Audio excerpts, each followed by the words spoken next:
بسم اللہ الرحمن الرحیم۔ السلام علیکم ورحمۃ اللہ وبرکاتہ۔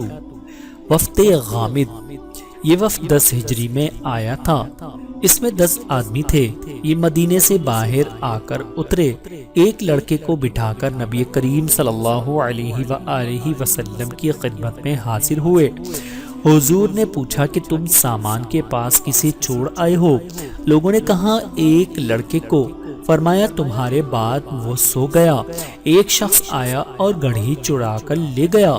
ایک شخص بولا یا رسول اللہ وہ گھڑی تو میری تھی۔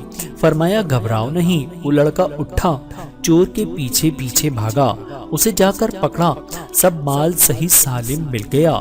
یہ لوگ حضور کی خدمت سے جب واپس پہنچے تو لڑکے سے معلوم ہوا کہ ٹھیک اسی طرح اس کے ساتھ ماجرا ہوا تھا۔ یہ لوگ اسی وقت مسلمان ہو گئے۔ نبی کریم صلی اللہ علیہ وآلہ وسلم نے حضرت ابی بن کعب رضی اللہ تعالی عنہ کو مقرر فرما دیا کہ انہیں قرآن یاد کرائیں اور شرائع اسلام سکھائیں۔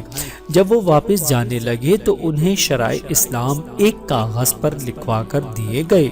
سبحان اللہ۔